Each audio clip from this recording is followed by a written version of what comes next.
আসসালামু আলাইকুম ওরহমতুল্লাহি ওবরাকাতুহু। আলহামদুলিল্লাহি নাহমাদুহু ওয়া নাস্তাঈনুহু ওয়া নাস্তাগফিরুহু ওয়া নাউযু বিল্লাহি মিন শুরুরি আনফুসিনা ওয়া মিন সাইয়্যাতি আমালিনা। আম্মা বাদ। উপস্থিত দর্শক শ্রোতা, সুপ্রিয় উপস্থিতি, আজ আমাদের ধারাবাহিক সিরাতুর রাসূল সাল্লাল্লাহু আলাইহি ইসলামের ধারাবাহিক আলোচনার বিষয় রাসূল সাল্লাল্লাহু আলাইহি ইসলামের তায়েফ সফর। নবুয়তের দশম বছরে রাসূল সাল্লাল্লাহু আলাইহি ইসলামের অন্যতম অভিভাবক আবু তালিব এবং প্রিয়তমা স্ত্রী খদিজা রাদিয়াল্লাহু আনহার ইন্তেকালের পর কুরাইশদের অত্যাচার আরও বৃদ্ধি পায়।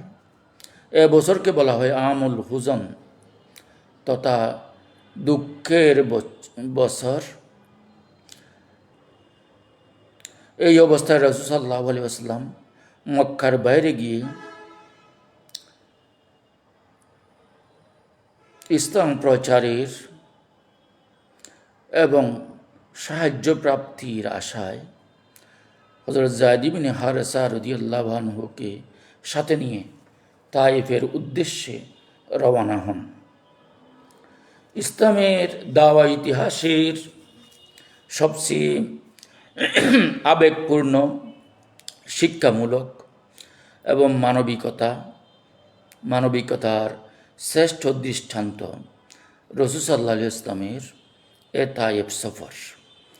এই সফরে রয়েছে দাওয়াতের আদর্শ, ধৈর্যের শিকড়, ক্ষমার সীমা, ফেরেশতাদের আগমন, আদ্দাস নামক এক দাসের ঈমান গ্রহণ এবং রাসূল সাল্লাল্লাহু আলাইহি ইসলামের অশ্রুসিক্ত দোয়া।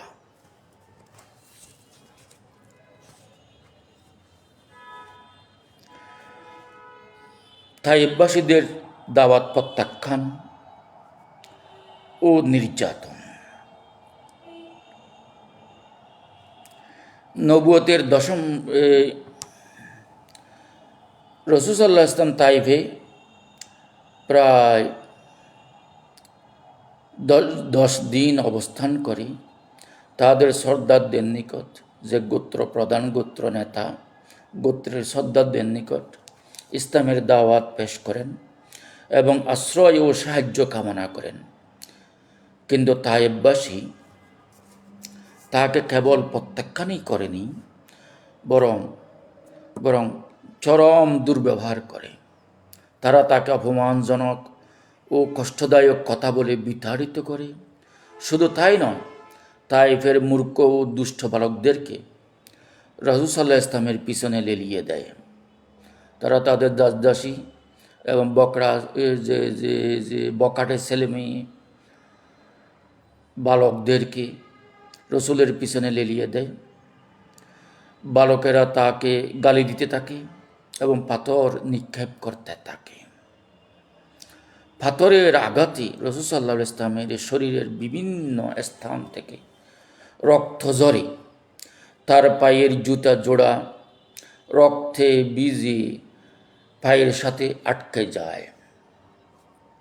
এই পরিস্থিতি রসুলের আজাদকৃত দাস, রসুলের যে পালক পুত্র বলা হতে থাকে, যে হযরত যায়েদ ইবনে হারেসা, এই পরিস্থিতিতে রাসূল সাল্লাল্লাহু আলাইহি ইসলামকে ঢাল স্বরূপ, হযরত যায়েদ ইবনে হারেসা রাসূল সাল্লাল্লাহু আলাইহি ইসলামের ঢাল স্বরূপ রসুলকে রক্ষা করতে গিয়ে নিজেও মারাত্মকভাবে আহত হন। তো রসুলকে তারা যে হারে পাথর নিক্ষেপ করছিল, হযরত যায়েদ ইবনে হারেসা রসুলকে আগলে ধরে সকল পাথর নিজের গায়ের উপর যাতে পড়ে সেইভাবে তিনি চেষ্টা করেছেন, রসুলকে আগলে রাখার চেষ্টা করেছেন। তারপর দুজনেই মারাত্মকভাবে আহত হন। আঙ্গুর বাগানে আশ্রয় ও আদ্দাসের সাথে সাক্ষাৎ। রাসূল সাল্লাল্লাহু আলাইহি ইসলাম নির্যাতনের শিকার হয়ে ক্লান্ত, রক্তাক্ত ও বিধ্বস্ত অবস্থায় রাসূল সাল্লাল্লাহু আলাইহি ইসলাম শহর থেকে কিছুটা দূরে মক্কার কাফির সর্দার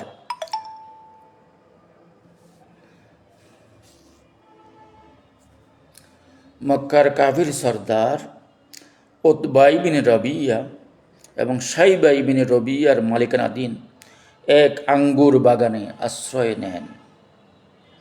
তিনি একটি দেয়ালের সাথে হেলান দিয়ে বসে পড়েন। তাহলে তারা যেভাবে পাথর মারছিল, বালকেরা, বকাটে ছেলেরা যেভাবে রসুলের পিছু নিয়েছিল, রসুল আক্রমণ সইতে না পেরে রাস্তার পাশে থাকা একটা আঙ্গুর বাগান, ওখানে একটা ওয়াল ছিল, ওয়ালটা টপকিয়ে রসুল ওই বাগানের ভিতরে লাফিয়ে পড়লেন এবং হযরত যায়েদ ইবনে হারেসাও লাফিয়ে পড়লেন এবং যায়েদ ইবনে হারেসা রসুলকে রক্ষার সর্বাত্মক চেষ্টা করলেন এবং রসুল ক্লান্ত শ্রান্ত যে রক্তাক্ত অবস্থায়, ওদের রসুলের এত বেশি তিনি রক্তাক্ত হয়েছিলেন, রক্তগুলো পা দিয়ে বেয়ে বেয়ে পড়ে জোতার ভিতরে ঢুকে রক্ত এমনভাবে জমাট বেঁধেছিল, রসুলের জোতা মুবারক খোলা যাচ্ছিল না এই অবস্থা। তো রসুল খুব ক্লান্ত দেহে তিনি একটি যে বাগানের দেয়ালে হেলান দিয়ে বসে পড়েন। তিনি আব্দাসের মাধ্যমে আঙ্গুর গ্রহণ ও তার সাথে কথোপকথন। বাগানের মালিক ছিল উতবা ও সাইবা, উতবা ইবনে রবিয়া, সাইবা ইবনে রবিয়া, মক্কার দুইজন মক্কাবাসী কাফের। তাহলে এই দুই ভাইয়ের ছিল এই বাগানটা। তো রসুল সাল্লাল্লাহু আলাইহি ওয়াসাল্লাম যখন ওয়াল টপকিয়ে ওই বাগানে ঢুকে পড়লেন আত্মরক্ষার্থে, বাগানের মালিক উতবা ও সাইবা দূর থেকে রসুলের এই দুরবস্থা দেখে মক্কার সাথে আত্মীয়তার কারণে তার প্রতি কিছুটা সহানুভূতি অনুভব করে। তারা তাদের খ্রিস্টান কৃতদাস আব্দাসের হাতে এক থোকা আঙ্গুর দিয়ে রাসূল সাল্লাল্লাহু আলাইহি ওয়াসাল্লামের কাছে পাঠিয়ে দেয়। আব্দাস যখন আঙ্গুর নিয়ে তার সামনে পেশ করলেন, তখন রাসূল সাল্লাল্লাহু আলাইহি ওয়াসাল্লাম আঙ্গুর হাতে নিয়ে খাওয়ার আগে বিসমিল্লাহ বললেন, অর্থাৎ তিনি আল্লাহর নামে খাওয়া শুরু করলেন। আব্দাস এই শব্দটি শুনে, বিসমিল্লাহ এই শব্দ শুনে অবাক হয়ে বলে উঠলেন, আল্লাহর কসম, এ দেশের লোকেরা তো এমন কথা বলে না। তাহলে এই মক্কা এবং তায়েফে যে পৌত্তলিক প্রধান এলাকা, এখানে কেউ কিছু খাওয়ার সময় বিসমিল্লাহ বা আল্লাহর নামে খায় না। তা আপনি দিয়ে যে এই ব্যক্তি তথা রাসূল সাল্লাল্লাহু আলাইহি ওয়াসাল্লাম, তিনি তো বিসমিল্লাহ বলে খাওয়া শুরু করলেন, তাহলে তিনি কে হতে পারেন? আব্দাস একটু কেমন যেন একটু বিস্মিত হলেন, একটু অবাক হলেন।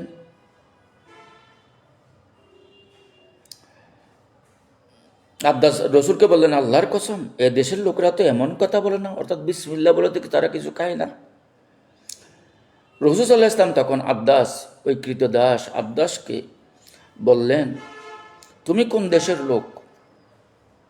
হে আব্দাস, তুমি কোন দেশের লোক আর তোমার ধর্ম কি? তখন আব্দাস উত্তর দিলেন, আমি নিনাওয়াবাসী, নিনাওয়াহ নামক একটা এলাকা, ওই এলাকার আমি অধিবাসী, আমার ধর্ম হলো খ্রিস্টান। নিনাওয়া এলাকাটা বর্তমানে ইরাকের মসুল শহরের পূর্ব তীরের একটি ঐতিহাসিক অঞ্চল। নিনাওয়া, কেউ নিনবেহ বলে, কেউ নিনাওয়াহ বলে, নিনবি বা নিনাওয়া, এইভাবে নিনবেহ বলে অনেকে। তো নিনাওয়া বর্তমানে ইরাকের মসুল শহরের পূর্ব তীরের একটি ঐতিহাসিক অঞ্চল। এটি প্রাচীন আশিরীয় সাম্রাজ্যের রাজধানী ছিল। হযরত ইউনূস আলাইহিস সালামের কওম এখানকার বাসিন্দা ছিলেন এবং হযরত ইউনূস আলাইহিস সালাম এই শহরে মূলত তার দাওয়াতি কাজ করেছিলেন। তাহলে বর্তমানে ইরাকের মসুল শহরের পূর্ব তীরের একটি ঐতিহাসিক অঞ্চল, ঐতিহাসিক শহর। তখন রসুল বললেন, তিনি যখন বললেন, আব্দাস বললেন, আমি নিনাওয়াবাসী, আমি নিনাওয়ার অধিবাসী। রসুল তখন বললেন, তাহলে তো তুমি পুণ্যবান ব্যক্তি, ইউনুস ইবনে মাত্তার দেশের লোক। ইউনুস ইবনে মাত্তা বলতে তিনি হযরত ইউনুস আলাইহিস সালামকে বলেছেন। হজরত ইউনুস আলাইহিস সালাম যে তাকে যে একটা মাছ গিলেকে ফেলেছিল, সাগরের একটা মাছ, ইউনুস আলাইহিস সালামকে নিয়ে বিশাল একটা ঘটনা আছে। হজরত ইউনুস আলাইহিস সালাম, বাইবেলের ভাষায় ইউনুস আলাইহিস সালামকে জোনাহ বলা হয়, তাকে জোনা বাব্বাদি হজরত ইউনুস আলাইহিস সালাম। তাহলে এই আব্দাস, এই যে খ্রিস্টান কৃতদাস, সে ছিল হজরত ইউনুস আলাইহিস সালামের দেশের লোক। হজরত ইউনুসের প্রতি তিনি বিশ্বাস স্থাপন করেছিলেন এবং তিনি মূলত খ্রিস্টান ছিলেন, এই কথাটা বললেন। তখন আব্দাস অবাক হয়ে বললেন, আপনি তো মক্কার লোক, হে মোহাম্মদ সাল্লাল্লাহু আলাইহি ওয়াসাল্লাম, আপনি ইউনুস আলাইহিস সালামকে, ইউনুস ইবনে মাত্তাকে কিভাবে ছিলেন? আপনি তো ইউনুস আলাইহিস সালামকে চেনার কথা না। আব্দাস বললেন, ইউনুস ইবনে মাত্তা সম্পর্কে আপনি কিভাবে জানেন? রাসূল সাল্লাল্লাহু আলাইহি ওয়াসাল্লাম উত্তর দিলেন, তিনি আমার ভাই, তিনি একজন নবী ছিলেন, আমিও একজন নবী। ইউনুস আলাইহিস সালাম তিনি আমার দ্বীনি ভাই, আমি যেমন নবী, আমি রাসূল, এবং হযরত ইউনুস আলাইহিস সালামও একজন নবী ছিলেন। এই জন্য তাকে তিনি দ্বীনি ভাই, আমার ভাই বলেছেন।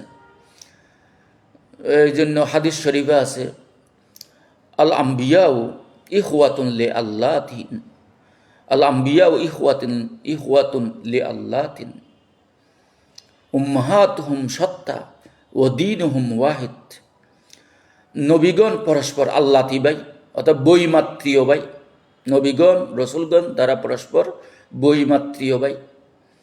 উম্মাহাতুহুম শাত্তা, তাদের মা ভিন্ন। ও দীনুহুম ওয়াহিদ, কিন্তু সকল নবী রসুলের দিন, ধর্ম হলো একটাই, আদর্শ হলো একটাই। এই জন্য ইন্নদ্দিন ইনদাল্লাহিল ইসলাম, পবিত্র কোরআনের যে আয়াত, এর তাফসিরে মুফাসসিরগণ বলেছেন যে ইন্নাল ইসলাম ওয়া হুয়া দীনু জমিল আম্বিয়া ওয়াল মুরসালিন। ইসলাম হলো সকল নবী রসুলদের ধর্ম। পৃথিবীতে আল্লাহ 1,24,000 নবী রসুল যে প্রেরণ করেছেন, সবাই একটা ধর্ম নিয়ে এসেছিলেন, সেটা হলো ইসলাম। ইসলাম মানে আল্লাহর প্রতি অনুগত থাকা, আল্লাহকে মান্য করা, আল্লাহ যা করতে বলেছেন তা করা, এবং যা থেকে বিরত থাকতে বলেছেন তা থেকে বিরত থাকা।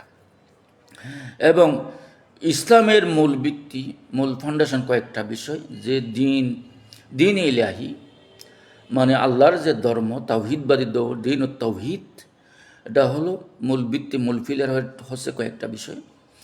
অর্থাৎ আল্লাহর একত্ববাদকে স্বীকার করা, রিসালতকে স্বীকার করা, আখিরাতকে স্বীকার করা। আল্লাহ যে এক, এবং যখন যে নবী, যে রসুল আসছেন, তারা আল্লাহর প্রেরিত প্রফেট, আল্লাহ প্রেরিত মেসেঞ্জার, বার্তাবাহক। সেই হিসাবে যেই যুগে, যেই এলাকায়, যেই অঞ্চলে, যে কৌমে যে নবী আল্লাহ কর্তৃক প্রেরিত, তাকে মেনে নেওয়া এবং পরকালকে বিশ্বাস করা।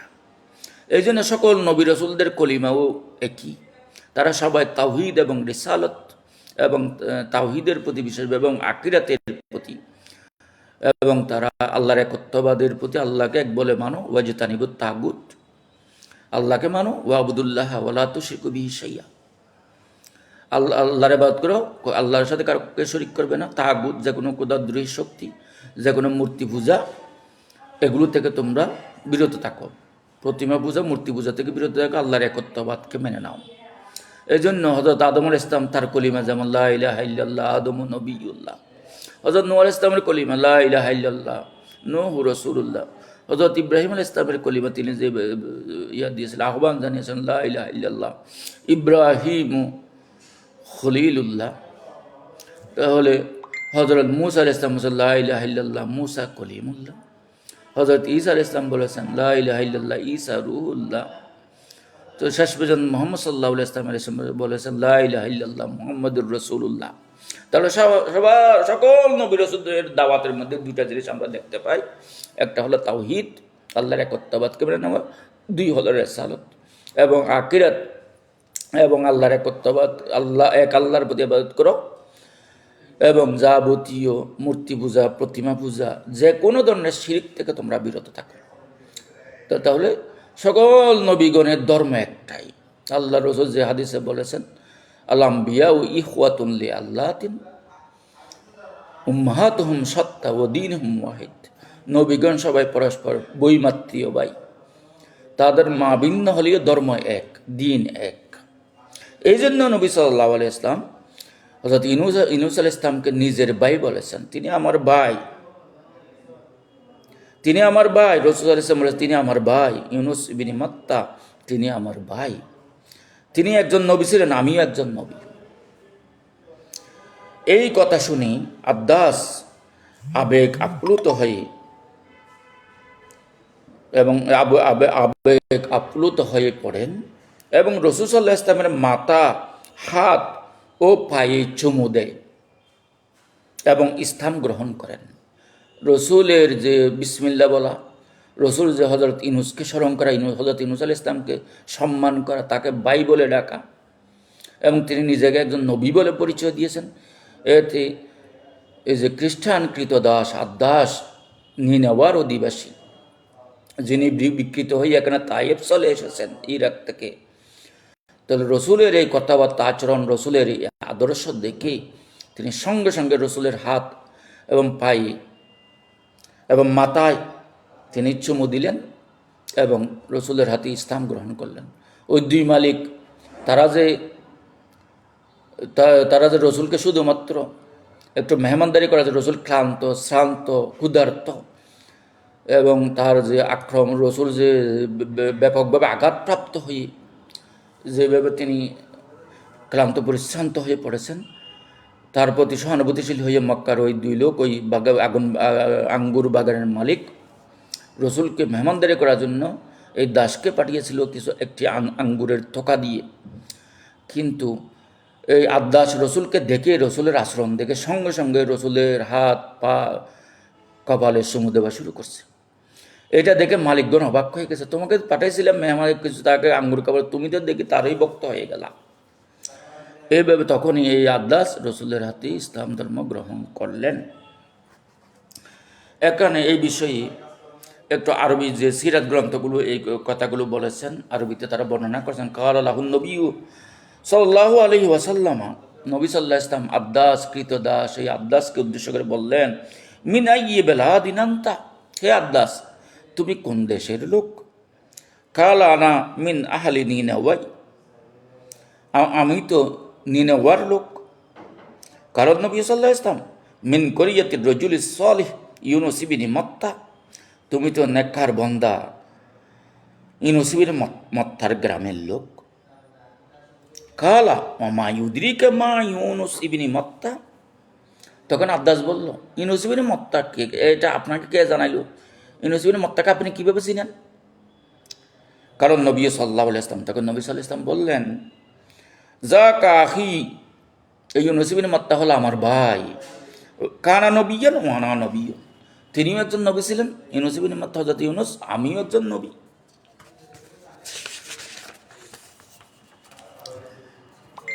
এরপরের ঘটনা, ফেরেশতাদের সাক্ষাৎ ও রাসূল সাল্লাল্লাহু আলাইহি ওয়াসাল্লামের দোয়া। তায়েব থেকে মক্কার পথে রসুল নির্যাতিত হইয়া তাদের দ্বারা প্রত্যাখ্যাত হইয়া রসুল সাল্লাল্লাহু আলাইহি ওয়াসাল্লাম যেহেতু 10 দিন তায়েফে দাওয়াত দিতে গিয়ে 10 দিন অতিবাহিত করেছেন, বিভিন্ন ওই তায়েফ এলাকার বিভিন্ন গোত্র প্রধানদের কাছে গিয়ে দাওয়াত দিয়েছেন, বিভিন্ন লোকজনকে তিনি দাওয়াত দিয়েছেন, কিন্তু কেউই তার দাওয়াত গ্রহণ করল না, বরং তারা রসুলের প্রতি বিদ্বেষ পোষণ করে। তারা এলাকার বিশৃঙ্খল ছেলে মেয়েদেরকে রসুলের পিছনে লেলিয়ে দিয়ে এবং এই বালকেরা, শৃঙ্খল বালকেরা রসুলকে পাথর মেরে রক্তাক্ত করে দিয়েছিল। রসুল হতাশ হয়ে, আঘাতপ্রাপ্ত হয়ে, অতিশয় দুর্বল শরীর নিয়ে তিনি মক্কার দিকে আবার রওনা দিলেন। এই সময় রসুল যখন তায়েব থেকে মক্কার পথে কারনুস সাওয়ালিব নামক স্থানে পৌঁছে রাসূল সাল্লাল্লাহু আলাইহি ওয়াসাল্লাম যখন তার চরম দুর্বলতার কথা চিন্তা করে দোয়ারত ছিলেন, তখন আল্লাহ তাআলা তার কাছে জিবরাইল আলাইহিস সালামকে প্রেরণ করলেন এবং হযরত জিবরাইলের সাথে যে পাহাড়ের মালিক, যে ফেরেশতারা পাহাড় পাহারা দেয়, পাহাড় যাদের জিম্মা থাকে, এ ধরনের একজন পাহাড়ের একজন ফেরেশতাও হযরত জিবরাইলের সাথে নিয়ে আসছিলেন। তাকে বলা হয় মালাকুল জিবাল, পাহাড়ের ফেরেশতা, পর্বত নিয়ন্ত্রণকারী ফেরেশতা। তাকে হযরত জিবরাইল রসুলের সাথে নিয়ে এসেছিলেন। তো তারা এসে রসুলের কাছে প্রস্তাব করলেন, ফেরেশতাদের প্রস্তাব, জিবরাইল আলাইহিস সালামের সাথে পর্বত নিয়ন্ত্রণকারী ফেরেশতাও ছিলেন। তাকে মালাকুল জিবাল বলা হয়। কি জিবাল, জবলনের বহুবচন জিবাল, পাহাড় সমূহের নিয়ন্ত্রণকারী ফেরেশতা। তিনি রাসূল সাল্লাল্লাহু আলাইহি ওয়াসাল্লামকে সালাম দিয়ে বললেন, এই হাদিসটা, এই ঘটনাটা হযরত আয়েশা সিদ্দিকা বর্ণনা করতেছেন রসুল থেকে শুনে।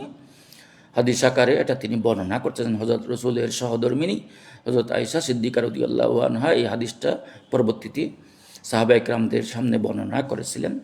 আয়েশা রাদিয়াল্লাহু আনহা ক্বালাত ফাকালা লি জিবরিল আলাইহিস সালাম, রসুল হযরত আয়েশাকে বলেছেন যে আমাকে তখন জিবরাইল আলাইহিস সালাম এসে বললেন, হাজা মালাকুল জিবাল, এ হলো পাহাড় নিয়ন্ত্রণকারী ফেরেশতা, ইউসাল্লিমু আলাইকা, সে আপনার উপর সালাম দিচ্ছে, সে আপনাকে সালাম বলতেছে। ওয়াকাদ বাআসাহুল্লাহু ইলাইকা লিতা'মুরাহু ফীমা শি'তা ফীহিম ফানাদানি মালাকুল জিবাল ওয়া সাল্লামা আলাইয়া সুম্মা ক্বালা ইয়া মুহাম্মদ ইন্নাল্লাহা ক্বাদ সামি'a কওলা কওমিকা লাকা ওয়া আনা মালাকুল জিবাল ওয়াকাদ বাআসানি রাব্বুকা ইলাইকা লিতা'মুরানি বিআমরিকা ইন শি'তা আন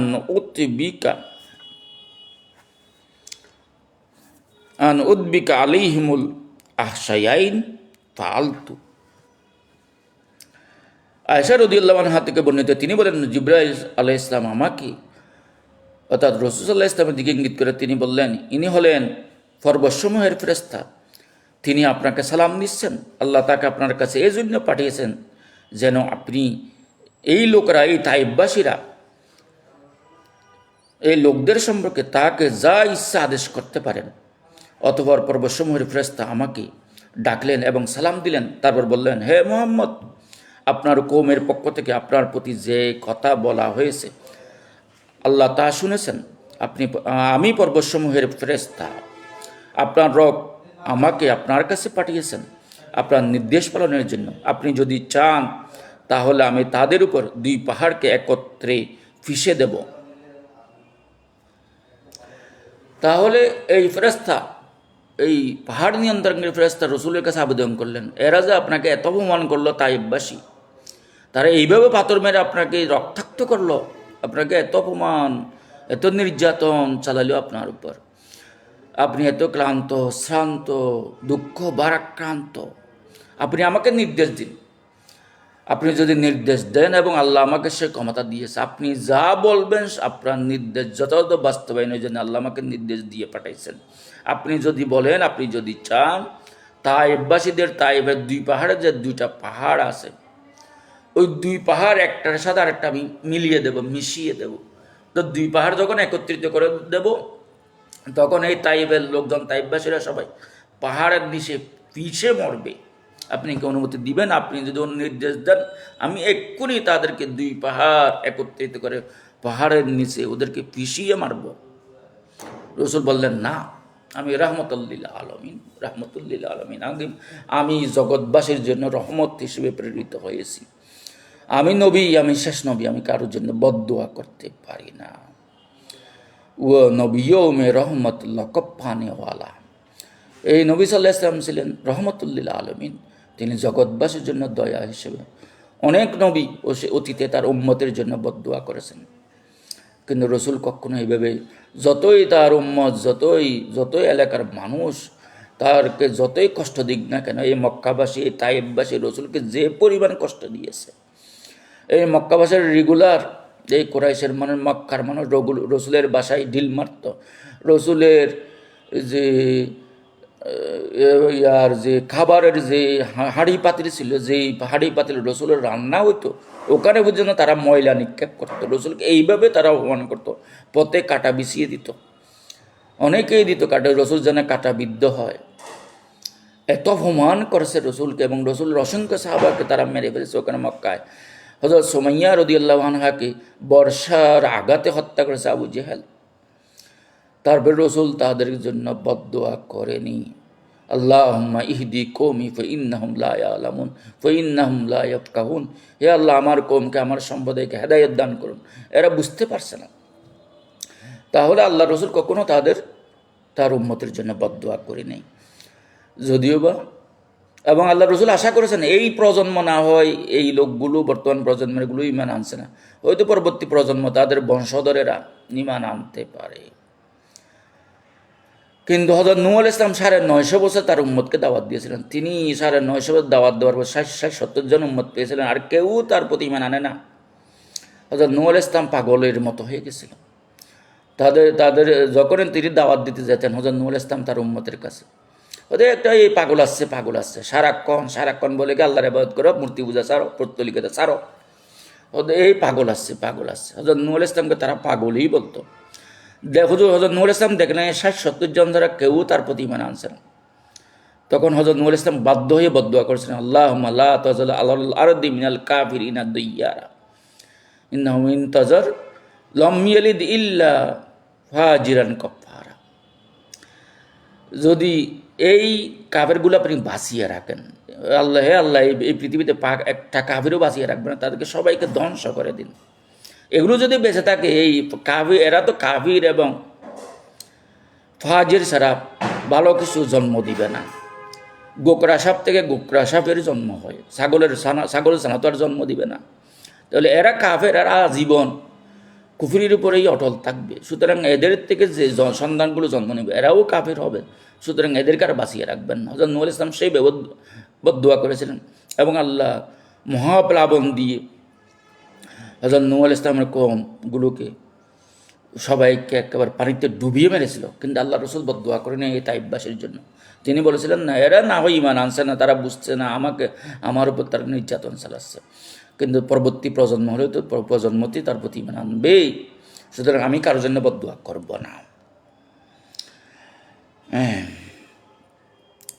তাইফবাসীদের জন্য রসুল সাল্লাল্লাহু আলাইহি ওয়াসাল্লামের দোয়া, তিনি বদদুয়া না করে বরং দোয়া করলেন।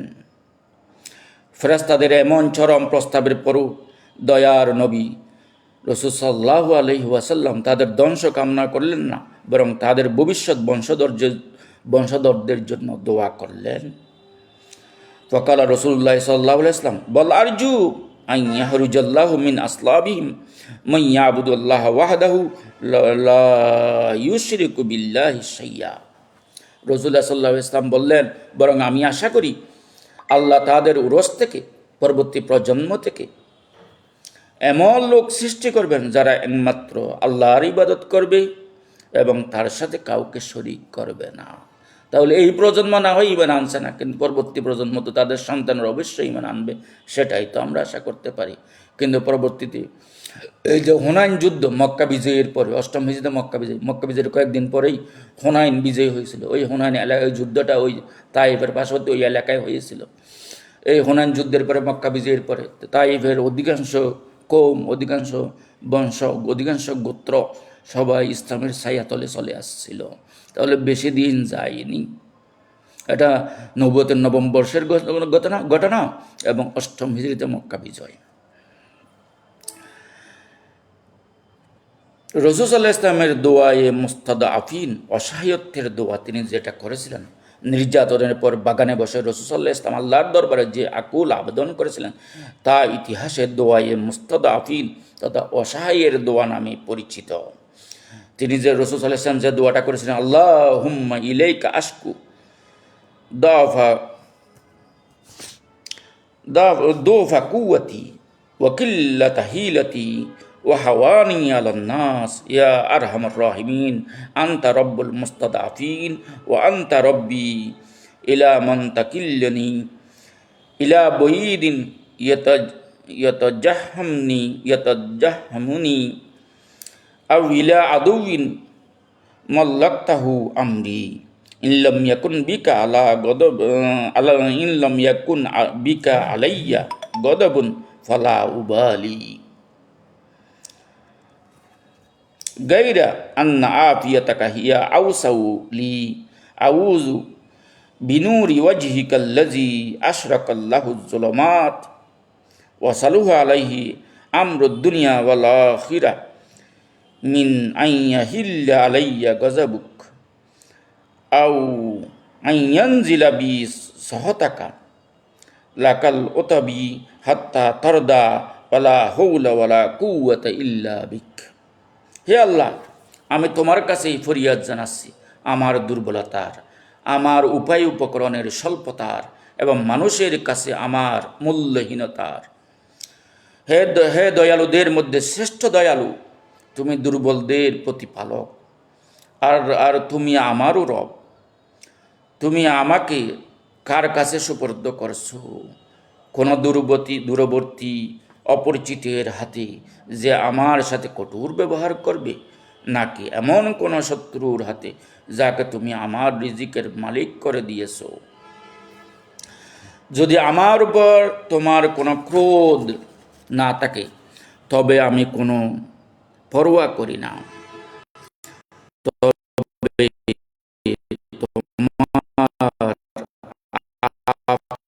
আফিয়ত কমাও।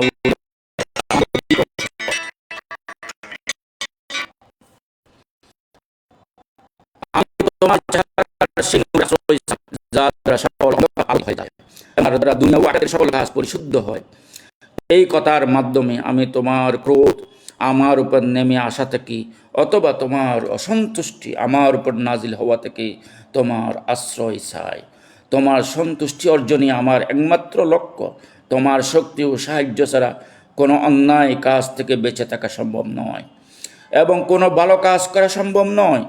রসুল সাল্লাল্লাহু আলাইহি ওয়াসাল্লামের তায়েফ সফরের এই ঘটনা তার দৃঢ়তা, ধৈর্য এবং সমগ্র মানব জাতির প্রতি তার রহমতুল্লিল আলমিন, সমগ্র সৃষ্টির জন্য রহমত স্বরূপকে স্পষ্টভাবে ফুটিয়ে তুলেছে। তায়েফ ঘটনার শিক্ষাসমূহ। তায়েফে যে রসুল আলাইহিস সালাম দাওয়াত দেওয়ার জন্য গেছিলেন, যে দাওয়াতি সফরে তিনি যে বিভিন্ন নির্যাতনের শিকার হয়েছেন, অবহেলার শিকার হয়েছেন, তাদের যে তিরস্কারের শিকার হয়েছেন এবং তিনি মারাত্মকভাবে আঘাতপ্রাপ্ত হয়েছেন, এই ঘটনা থেকে আমরা কি শিক্ষা পাই? এক, দাওয়া ধৈর্য ছাড়া হয় না। দাওয়ার জন্য প্রথম দরকার সবর। দাওয়াতের পথে ধৈর্য ধারণ করতে হবে, না হয় দাওয়াতে সফলতা পাওয়া যায় না। বারবার দাওয়াত দিতে থাকবেন আল্লাহর দ্বীনের প্রতি, মানুষ আপনাকে তিরস্কার করবে, ঠাট্টা মশকরা করবে, আপনার দোষ ত্রুটি খুঁজতে থাকবে। তারপরেও দাওয়াতের প্রতি অবিচল থাকতে হবে, এটাই শিক্ষা দেয়। দুই, মানুষের প্রতি প্রতিশোধ নয়, হৃদয়ত কামনা করা নবীর আদর্শ। তাহলে কোনো মানুষ আপনাকে কষ্ট দিয়েছে, দাওয়াত দিতে গিয়ে আপনাকে কটূক্তি করেছে, আপনাকে অপমান করেছে, অপদস্থ করেছে, আপনি তার প্রতি কোনো ধরনের প্রতিশোধ নেবেন না, বরং তার হৃদয়তের জন্য দোয়া কামনা করে। এটা আল্লাহর নবীর আদর্শ। ছোট্ট একজন আদ্দাস, এই আদ্দাসের হৃদয়ে আলো জ্বলে উঠে সত্যের প্রভাবে। তাহলে রসুলকে দেখে সে প্রভাবিত হয়ে যায়, মুয়াস্সর হয়ে যায়। রসুলের আখলাক, রসুলের চরিত্র, রসুলের চেহারায় এমন একটা প্রভাব, এমন একটা নূর ছিল, তার আচরণে এমন একটা প্রভাব ছিল,